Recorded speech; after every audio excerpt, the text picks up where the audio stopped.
আমি সেইদিনা সমুদ্ৰ মন্থনত কাল নামি তাৰপিছত আহিল আৰু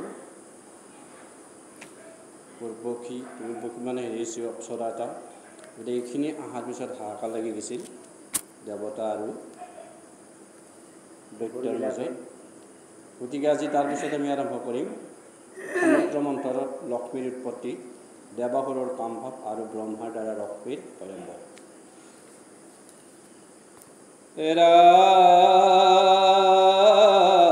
ৰামে অশুক নিগদতি ৰাজা শুনা দেৱ দৈত্য প্ৰজা সাগৰ মথন্তে যেবে আছে ভকতয় ভয়দাতা যিটো জগতৰ মাতা হয় উপজিলা লক্ষ্মী দেৱী পাছে। শুকমণি ৰজা পৰীক্ষিতক কৈছে যে দৈত্যবিলাকে যেতিয়া সাগৰ মন্থন কৰিছিল, এই মন্থন কৰাৰ পিছত লক্ষ্মী দেৱীৰ এবাৰ উৎপত্তি হ'ল।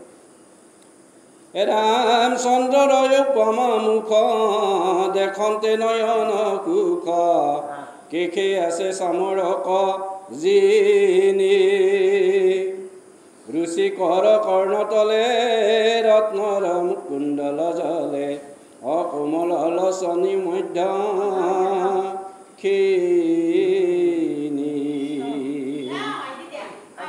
সুবৰ্ণা প্ৰতিমাতনু ভ্ৰুৱযুগ সমধনু দশন দাৰিম্ব বীজ পান্তি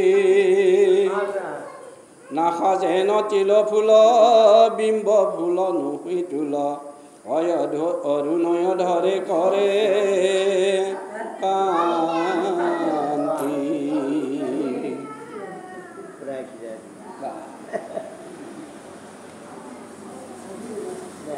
ৰাম ককিলৰ ধনী মাত নৱকিশলয় হাত ভুজ যুগ কমল মূলান ৰত্নৰ সলিকা পান্তি যেন আঙ্গুলিৰ কান্তি অনখচয় চন্দ্ৰৰ সমান। লক্ষ্মী দেৱীৰ ৰূপৰ বৰ্ণনা দি আছে এতিয়া, যে একফালৰ পৰা বৰ্ণনাখিনি আমি পিছত কৈ আছোঁ। ৰাম কুঠ নখ থিন ঘন বিম্ব ফল যেন স্তন ভৈল নৱ যৌৱন প্ৰৱেশ বহল জংঘল স্থল উৰুজন ৰমকৰ যেন ৰামকল পাদ পদ্ম দেখন্তে বেশ। যে লক্ষ্মী দেৱীৰ ৰূপৰ ইমান ধুনীয়া ৰূপতে বৰ্ণনা কৰি আছে যে একফালৰ পৰা আমি কিমানক গেলি পালোঁ, এতিয়া বুকক গেলি পালোঁ, বুকৰ পিছত আৰু আৰম্ভ হ'ব। ৰাম চম্পাৰ পাকৰি নয় প্ৰকাশে আঙ্গুলি ছয় আছে নখ পান্তি কান্তি কৰি যেন দেখি চন্দ্ৰগণে তুতি আৰম্ভিলা মনে অপৰি আছে চৰণত ধৰি একোই আংগে নাহি খুন তাহান যতে কগুণ বৰ্ণয়া কৰিবে কনিসীমা